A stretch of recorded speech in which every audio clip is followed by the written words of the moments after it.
in this case, he's not really going to be able to get onto LeBlanc.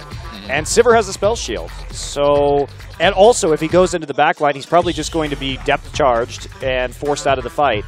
It's an interesting pick. I have to say, I really think that there are much better top lane picks right now that provide more versatility.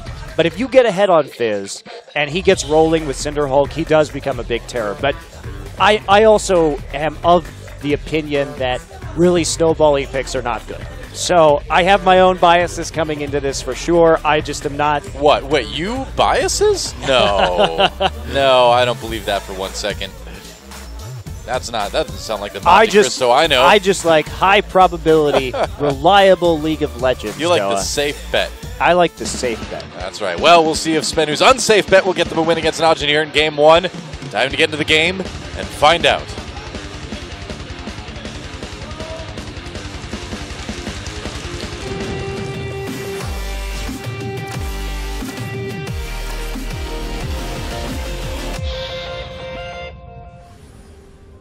Well, here we go. SBENU Sonic Boom versus NaJin e-mFire.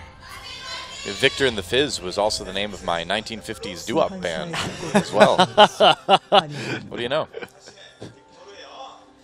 The golden tones of Victor and the Fizz. It's a great name for a band, actually. It is, isn't it? Retirement planned. So, SBENU on this Victor is going to be the only one on his team that has wave clear. And that's another thing you have to consider with Fizz, is that his wave clear is his playful trickster. But the problem with that is that even if you're under the tower, of course you could say, well, Hecarim has melee wave clear. Well, you would be correct. But Hecarim, he doesn't die to a tower dive if he uses his wave clear. The issue is if you stack up a big minion wave on Fizz and he uses playful trickster and then you tower dive him, especially in a lane swap situation, he's just dead. There's nothing you can do about that one. Yep, you no just escape. You just die. So you have a choice between losing your tower or dying, or both. You know, so it's not a great. I don't like either of those choices. I don't want to do that. Well, OQ having a great time already, and I will say, to OQ's credit, the OQ moments this season have been much less. He had a talk with Zephyr. That's what he said during one of his interviews about not OQing. Not OQing. Don't pull an OQ. It's like a Gromp start for Watch, and we'll see if they give it over to him. They will.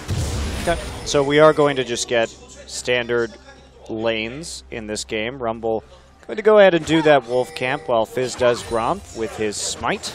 So he will get that Gromp buff nice and early here. Yep. And Fizz actually going to go do Wolves also. So it's like a double jump camp. Duke is still struggling with the Wolves by himself. Awkward. Nearly dies. Thought he was Scion for a moment. He's like, wait a second, I shouldn't die. Against his first camp. So he's going to go back before TPing up into the top side. Grabs. Oh, wow. Nuclear just tumbled right into the stun. That was adorable. And Sassen having some trouble early in this lane. Yeah. So for me, this is going to depend on how much NaJin can make plays around this bottom lane. Any teleport plays with Vayne, you know, if we get that 3v3 or that 4v4 in the bottom lane with Fizz and Vayne down there, could get a little bit dicey for SBENU if NaJin finds a chance to make an early play in this game. Well, they're certainly putting the pressure on already. All lanes for NaJin seem pushing pretty decently in their favor. But here comes Watch, deciding not to go in onto this lane. No real gank opportunities, and no. We've just seen a lot of Evelynns just farming up pretty hardcore in the first few minutes of the game. Anyway, that was actually some good pathing by Watch. So you notice he went into the river, placed the ward down so that it covers the entrances, so that Catch, if he gets up there, right as Duke is pressing forward. Then he walks through Tribrush to make sure that a Rek'Sai isn't wrapping around for the gank before going over to the Krugs. So very safe pathing, really helping Duke out there. Meanwhile, Ward at his Raptors right now, so he's going to start those. Watch will get found out. Looks like he is choosing to remain invisible, however, knowing that there's a ward. Looks like they knew there was a ward there. No, I mean, it's a Is it a common place right now against Here Evelyn's? I feel comes like I've seen Pure. it before. Pure coming up as well with that roam. They're going to catch Sasin going in. Can they actually do the damage, though? Sasin getting low. Goon goes in for one more hit. Looks like the berry will be just enough. Oh. That was close, but Sasin stays alive. Burns both summoners to do it. But a couple burned on NaJin as well, too. But notice who used the Ignite there. It was Pure, not Goon. Right. So basically, they're up a summoner in that mid lane right now. Watch did not use his flash. So that is a pretty big advantage for a return gank. And Pure, you know, he's not really going to need that Ignite in the bottom lane against this Vayne Thresh lane. So he's pretty comfortable laning a summoner down at the current time. So nice play there by Pure onto the mid lanes, trying to give Sasin a bit of trouble. We'll see what Goon goes back and gets. Wow, another Doran's Ring. So just going really hard early. Wants to take down this Victor and really snowball out of the laning phase. Do you feel like it's a little bit dangerous to go with Ignite on Nautilus rather than Exhaust against a Vayne on the other side? Yep, and a Fizz. Yeah, there's definitely an argument to be made for that. So, and they also don't have, they're not going to have a challenging smite from the Skirmisher Saber this game either. So yes, I would. That's a great point. Definitely dangerous. All right. Well, OQ and Pure still pushing up this bot lane now. And a pretty huge CS lead, actually, for OQ already in this game. To be expected, though. If you get this 2v2 versus Vayne, you're going to take some lumps early on. OQ just going to grab some mana back from blocking that death sentence. And then continue to farm up right now. Very defensive warding, but look how much NaJin's pushing up. They're really using the lack of wave clear to their credit right now. Wow, Soul really low up in top. And really far behind in terms of CS. Yeah. And continues to take chip damage off of his tower. Watch, perhaps looking for a dive. They are going to see Watch. They're going to see each other, actually. Yep. Right there. So Tremor Sense will catch him if seeing the ward put down didn't.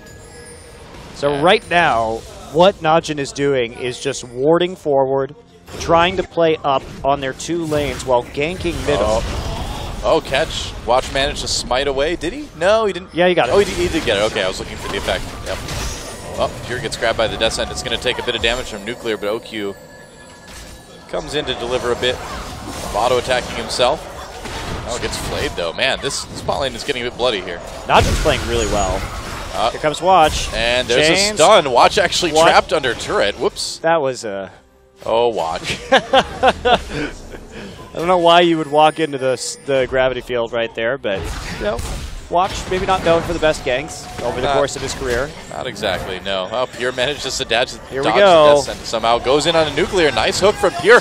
Watch and Goon coming down as well, too. Nuclear in big trouble. Nice condemn onto Watch against the wall. Oh, secret. Oh, you tried.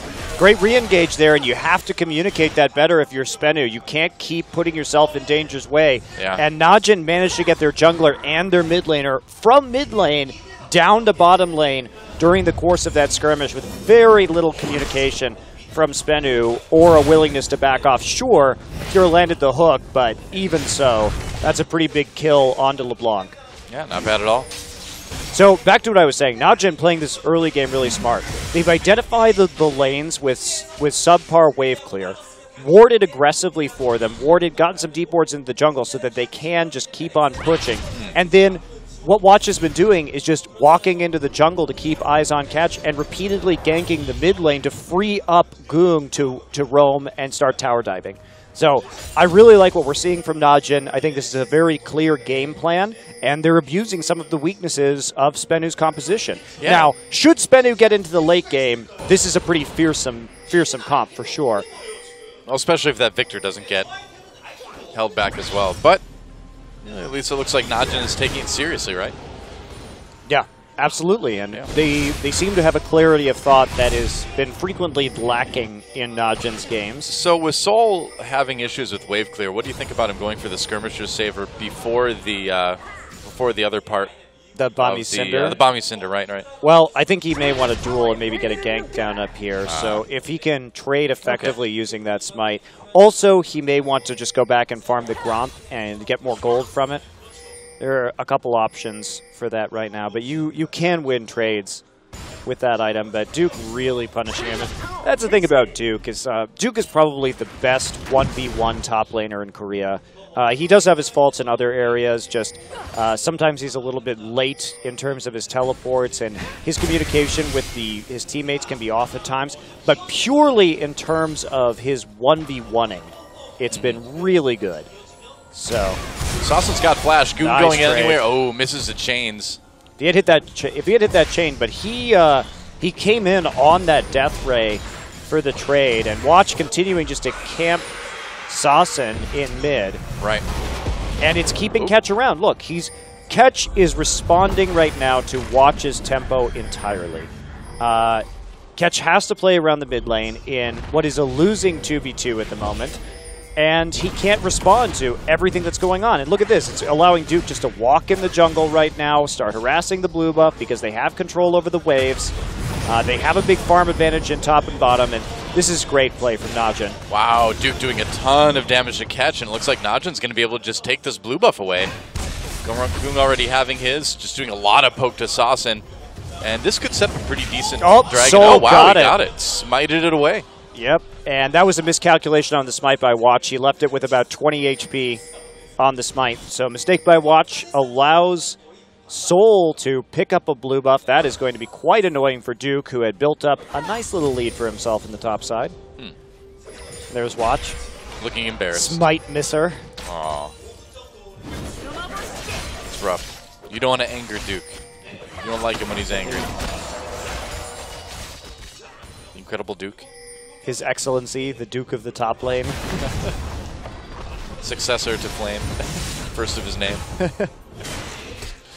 But it was the second of his name. Flame? No. Duke is the second of his name. Oh, well. Was Leopard first. That's true. Second name of his name. Second name. All right. Ketch trying to yeah. be sneaky right here. This is dangerous, considering that they don't have control over mid and bottom at the moment. They might get away with it, though.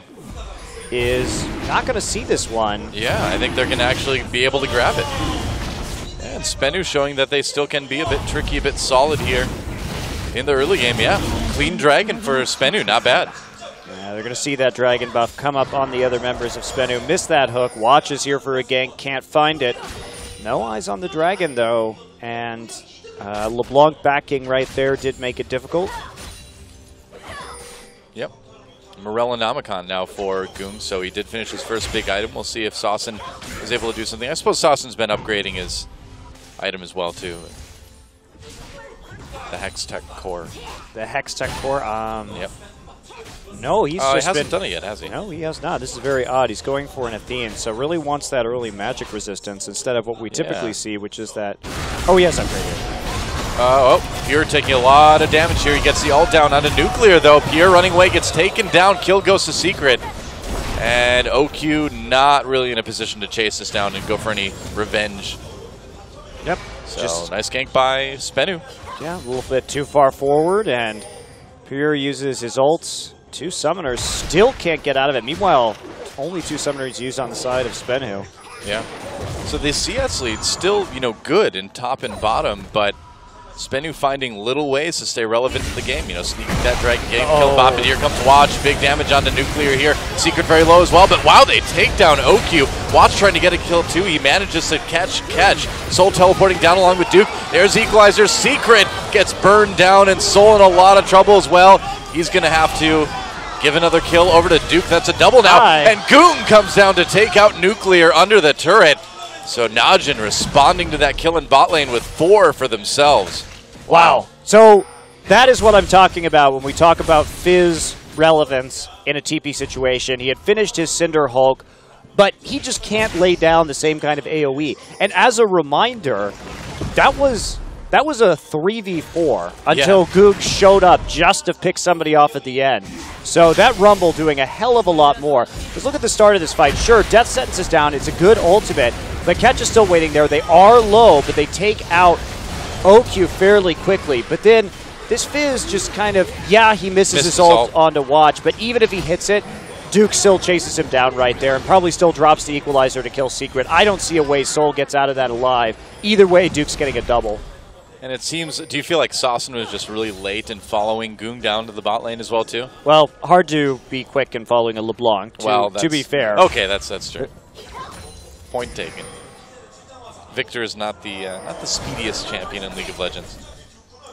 Yeah, and he's also just not very well equipped to deal with that kind of team fighting yet. But Goong, again, showing up on LeBlanc, and this has always been one of Goong's champions. He plays it very well. Just a matter how good NaJin is seems to fluctuate, and how good Goong is onto how many bans Goong gets against him. Is there a meta where there are power picks like Kalista, like Ryze on this patch that have to be banned? Well, that's going to free up picks for Goong. And when Goong is free to pick between his usually 4 to 5 champions that he can play at any given time, he's going to do well. He's like a lesser version of Dade, where his picks are pretty damn scary, but there aren't that many of them. Yeah, I think the really interesting thing is when the meta inevitably goes through its changes. Later on in the season as patches come and go, will Goong be able to remain relevant? It's always the question. Historically, the answer is no, but we'll see if maybe he's turned things around here. Oh, watch. Takes advantage of catch. Has to ult as well. Now he's going to turn things around. Goong coming up. Got to be careful, though. They don't have a ton of vision there. Yeah, Goong just poking a little bit. Gets the chains onto Secret, though. Oh, this could be really good for NaJin. Yeah, they just back out. As soon as they see that Goong was about to have his ultimate available again, and there was an equalizer staring them in the face. But with that roam from Secret, more pressure comes down on the bottom turret, and NaJin just able to finally, looks like, finish that tower off, and that's going to go down. Yeah, top lane really low too. Equalizer used onto Soul here. Ult onto Duke didn't do a whole lot, and that's going to be pretty much a solo, almost a solo kill. Oh, there we go. Goong finishing things off. Goodbye. And vanishing. Oh, that was a and bad back. chain. That's a wrong way. Reverse chain. Oh, well. It happens. It's better like, whoops, my chain. It's better to do that right after you get a kill than before and then miss it. Yeah. Having a laugh right there, but he did use the distortion well to safely pick up that kill, and we're really, I think, seeing the weakness of the Cinderhulk Fizz in this particular game. Difficult to farm early. Yes, and to be fair, it is also Soul versus Duke. Yeah. Obviously, if it was Duke on Fizz and Soul on Rumble, it would be closer, but even so, Duke showing how to shut it down here, showing its weakness in some of these teleport ganks, and then just in the early skirmishes. If the Fizz gets behind, which he is now, 50 CS, and I mean, this Rumble is massively fed. We could see the Flame Horizon reached by Duke this game. Absolutely. Yeah. And mid lane turret about ready to go down as well, too. And with all 3 outer turrets being down, if NaJin can do that before Dragon comes up, they're going to have, well, they already have so much presence over that part of the map right now. NaJin's played this game out really well. Yeah. Yeah. Well, it's been interesting. I mean, SBENU has been able to take little edges here and there, but have never been able to gain any sort of significant ground. Do you think the problem for SBENU right now, in this game at least, kind of remains in the individual play rather than the overall team decision-making? I think this game, what happened was they picked this composition with low wave clear on the side lanes, and NaJin made absolutely the right calls with their comp to punish their early game weakness. And, I mean, they did have a nice gank in the bottom side, the first one, and they did have a nice early dragon. So you can't take some of their... Catch's play has been pretty good. Oh, that was close. Can't quite... Uh-oh, flash ult onto Sasson. Now they're going to try to catch this. Victor looks like they will almost do it, but they get out in the red buff pit for now. No, silly me, you can't escape from Goong. There is no escape. Watch trying to chase catch through the jungle. Looks like they'll be satisfied with just that. Goong trying to escape here. Soul comes in from behind, nearly takes up here. OQ actually getting a little bit low as well. They need to be careful. Duke teleporting down now. This could be a pretty good equalizer. Everybody's starting to line up. They break up now. There we go. Oh, that was disappointing. Oh, the anti-hype equalizer. They're going to get the mid lane turret out of this, though, so all's well that ends well. Got the dragon. Got a kill. Got the mid lane turret. Not bad for NaJin. And by not bad, I mean really good. There's 7K gold ahead at 18 minutes. And looks like this one's going to be a pretty easy Game 1 win. This is a really well executed game plan from NaJin. I am surprised to see them having something so clean and with such good forethought, because NaJin has never been a team this year that lacked in individual talent. It lacked coordination. It was they had such strong individuals on paper. You know, you look at guys like Duke and OQ, who individually are arguably top tier at their positions, but just who couldn't work together as a unit. Right. It was very interesting, but this game, not having that problem. Now they're going to try to, SBENU's going to try to switch Nuclear and Secret up with this top lane to try to push down this turret into 2v1 as fast as they can, I suppose. Well, Duke's Equalizer is going to be up by the time that wave hits the tower, and that will shut that down immediately. Yeah. Plenty fed. Plenty tanky enough, too, with that Seeker's Arm Guard, I think, against this particular Vayne. Yeah, Duke not even going to have to use it. They're not pushing particularly hard. They're scared. They don't have a whole lot of wards in their jungle right now. Evelyn could absolutely be in there. True enough. Wow, meanwhile, some action down in bot lane, or mid lane. Saucin evaporated. Oh, hook dodged by Watch. Secret not able to land it. That feel when you have to deal with a Fed LeBlanc. Yeah. It's really nothing he can do right now. Yeah. Against Kung's LeBlanc, and Watch just popping out of the shadows for a singular hate spike to steal away the kill. Why not? You got to get something on that Evelyn, right? You have to have some reason to be like, Evelyn's really good against the Rex side. Look at all these kills. I'm 2-0-4. Yeah. Well, Watch has been doing, I think he's pressured the right places. I'm not sure it mattered much which champion he was playing, as Kung continues just to go crazy on everyone from SBENU's team. Yep. It's kind of a shooting gallery for LeBlanc from now on. I would be terrified. Yep. At least they have an Aegis. I don't know if I'd be terrified against this. I would just be kind of like depressed and resigned to my fate if I was SBENU, you know? I would have that look, you know, that Secret does. Well, in the player picture. And here's where Soul can't use Playful Trickster to clear this wave, because LeBlanc is coming down. Oh, you want to see him die?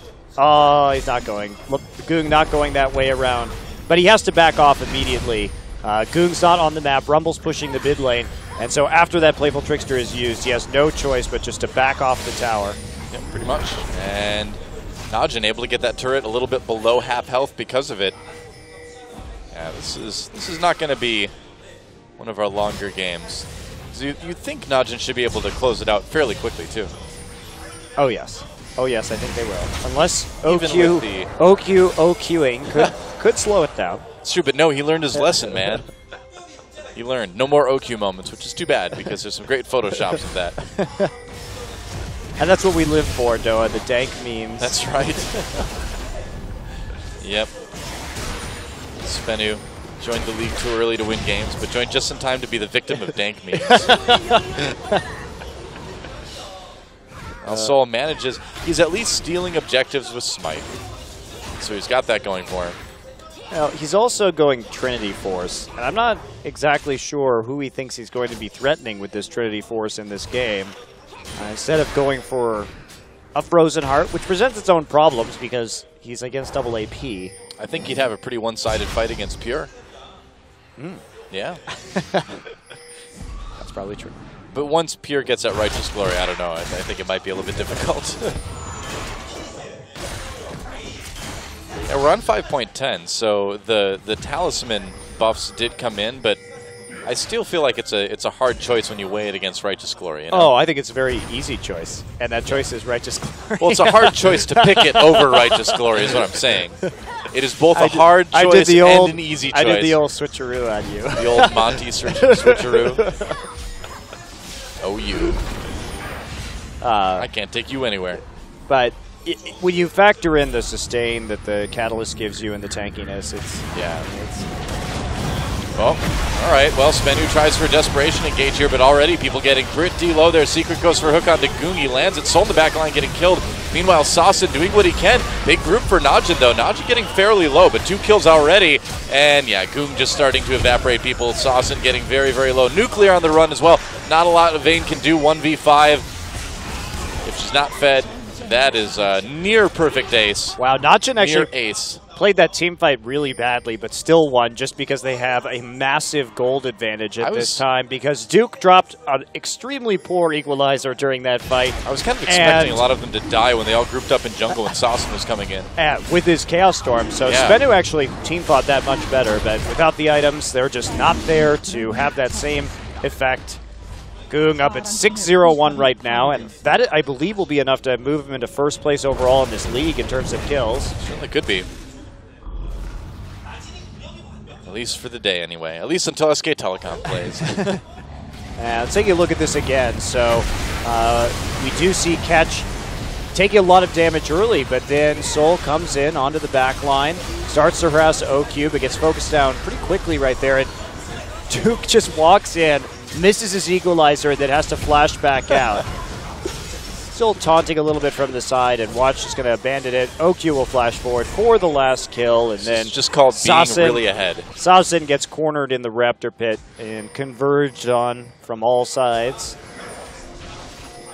You know, with a place on the map called the Raptor Pit, Riot's really missing out on like doing some sort of tie-in with Jurassic World coming out, you know? They change it to Velociraptors for a patch. Yep, that's right. The sponsorship opportunities are really being missed out on. I agree, Dylan. Yeah, that's right. When the game starts, you can just hear Samuel L. Jackson say, "Hold on to your butts," instead of "Welcome to Summoner's Rift." I love great. it. Where's the Mad Max tie-in with the Piltover custom Blitzcrank? Yeah, exactly. You could you just attach Mad Max to the front of Blitzcrank. There's so many options, so many tie-ins you could do, you know? We have a lot of kind of unofficial tie-ins with champions. I feel like let's get some official ones in there, you know? Why not? Yeah, when somebody pops like any sort of Shurelia's-esque active on an item, you could hear Jeff Goldblum saying, "Must go faster," you know, from when the T-Rex was chasing him in the original Jurassic Park. I love it. Be great. I'm not looking forward to Jurassic World, though. I'm scared, though. I think it's going to be pretty bad. I don't know. I'm probably not going to see that one. It makes me sad, but there's only been one good Jurassic Park movie. It's very true. Yep. It's been more than 20 years since that's happened. That is actually scary. 22 years, actually. Damn. Yeah. You know, the keychain for my apartment keys right now is actually a Jurassic Park Velociraptor keychain from 1994. It's That's like awesome. It's a real thing. I'm so Jurassic Park hipster, aren't I? Did you know that that was the first PG-13 movie I ever saw in theaters? Me too, actually. No way. Yeah, it was. Yep. My friend Jesse Borkhardt and I went to that. We were all excited. It was PG-13. And had dinosaurs. That movie's awesome. We brought his little brother along, too. We snuck him in there, and the poor kid had nightmares for weeks. Worth. All right. Well, this has been a really fun Baron dance going on for the last few minutes. Well, we had a good conversation about Jurassic Park, you know? I feel like things got done. The reminiscing. That was really the most important part. We have so much in common, Monte Cristo. That movie was good. I want to go watch it again now. I actually watched it again recently. It was great. I'm going to do that. I'm going to watch it this weekend, maybe. When Goong ruled the earth.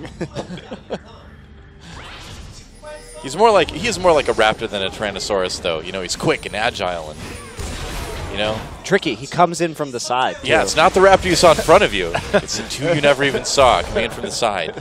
You know? That's right. You could say that Goong doesn't look scary, more like a 6-foot turkey, but no. No, Sam Neill would prove you wrong. He would scar you emotionally for life with his tale of Goong attacking you from within the brushes. Yep. Are they going to lose a turret? No. Are they going to get engaged on by this Evelyn? I think so. Watch comes in from the side. Box goes down. Duke looking for a spot to lay down that equalizer. Watch getting a little bit low. Soul the kill there. Equalizer comes down now. OQ on the outside needs to back off for just a moment. Nuclear positioning fairly well here. Has to flash out of that hook. Nice response there. They catch. Of course. OQ manages to get the double kill anyway, and now Goong should help finish off people fairly easily. Saucin extremely low. Goong chasing, dodging the gravity field. And you're Pure looking for the finisher. There's a dodge. Hook's not hitting anywhere. Pure! No! Oh, okay, that was a close one. Uh-oh! He's okay. He just got bounced back into the gravity field. Well, another near ace for NaJin. Only losing watch there. And Oki's just going to celebrate by taking out the mid lane inhibitor turret, I suppose. What a sweet celebration it is, too. Yep. Sometimes. Can't do anything more, though, thanks to Catch showing up and Soul as well. Operation Get OQ. They got the knockup. OQ turning around, and he's going to get killed by Catch. Oh, well. Finished off with the Rek'Sai E, but he did open up that inhibitor. Now Pink's going down. That wasn't quite an OQ moment. Could try a Desperation Baron right now. I think that's really their only choice, you know. They do have 2 smites, and quite a bit of damage from this Fizz. Could get it. And the Vayne. Definitely an option, but watch us here. And teleport coming in from Duke as well. Equalizer back up, and it looks like SBENU. Oh, missing the ult. With this that equalizer Fizz. could be huge.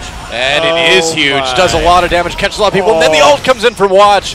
Oh, the humanity, but looks like they won't get any kills out of it. They'll just chase them away, and this but they'll get a Baron. They'll get a Baron out of it, though. Yeah. There was so much damage dealt to SBENU that they could have a hard time contesting this one. Looks like NaJin wants to just take the safer route and grab the dragon and then push into the mid lane, taking number 3 here. That's interesting. I think they could have punished that a little bit harder, either by going mid and taking inhib and then doing this, but they may want that equalizer back up again before they try and fight. Yeah, looking a little bit lazy in the later stages of the game here. I just don't think they're punishing as hard as they could. Yeah. But they don't really have to. They played an excellent early game. True enough, the Flame Horizon has been reached by Duke now. 102 CS ahead of Soul. Not too bad. I'd say that's pretty damn good. Yep. All right, so Equalizer seconds away from being back up, and that is going to be the time to prompt another. There it is, yeah. All right, well, I guess it just gives you an earlier Baron, doesn't it, if they decide to turn around? But no, they want the fight. Duke maybe throwing that down a little bit early there. Well, he got some damage down and the Leandry's proc. They still saved all the rest of their ultimates. And well, if they are going to take the Baron. Well, they're going to bait it with their Sivir ult and poke, and they... Catch is going to see them with the Tremor Sense. Yeah. You have to have somebody like running around in the Baron pit right there to fool the Rek'Sai. You have to do a little bit of acting if you want to try and bait Baron against Rek'Sai. In general, you can't just sit there. Especially you can't move. You certainly can't run back and forth in the Speed Shrine. Yeah, that's a little bit of a giveaway. Wow, a lot of damage onto Secret. And there's Sivir ult activated. There's no ward protecting. There's the ult onto Nuclear now. We'll see if he can get away. Nope, he's immediately gone. And that inhibitor is going to be taken by NaJin, and we'll see if they just push ahead for the win here. They don't necessarily need a whole lot else, but no. They're going to pull back and take that Baron, I suppose. Yep. Take the inhibitor, chain it right into the Baron. The Vayne is gone. They could have just probably pushed for the win, though, couldn't they? Yeah, they had Equalizer again. Vayne was gone. Yeah, they could have, probably, actually. Well, I mean, this is the safer route, I suppose.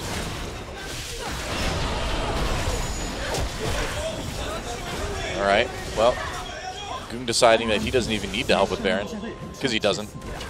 He's just there to kill somebody on the outside if they get too close. Pretty much. Punish that, and he's quite good at punishing that right now with his 580 AP. Oh, don't end the game. You have to you have to save bottom turret. Yeah, NaJin, they are sometimes overly conservative in how they close games. There's not really a lot of threat here from SBENU. There's not something that they should really be afraid of. They can just dive as much as they want. I call this style going for the Fox News sponsorship. The conservative. Play as conservatively as possible. Overly conservative. Well, here we go. They found a wave that they want to push forward, and they'll go ahead and ride that one out. It's like Goong going to make his way over from the blue buff towards his team eventually. Watch. Setting up right now, making sure there's not a flank. That could be dangerous to his team going on. They may try and bait this one in. They don't see him right now. He's been immobile, so if anybody... Now they see him. There we go. All right, just taking down another turret. Wow. Okay, so somewhere in there Soul died. And now they're going to pop the Sivir ultimate onto Sassen again. He's going to flash ahead. There's the equalizer. Sassen gets completely blown up.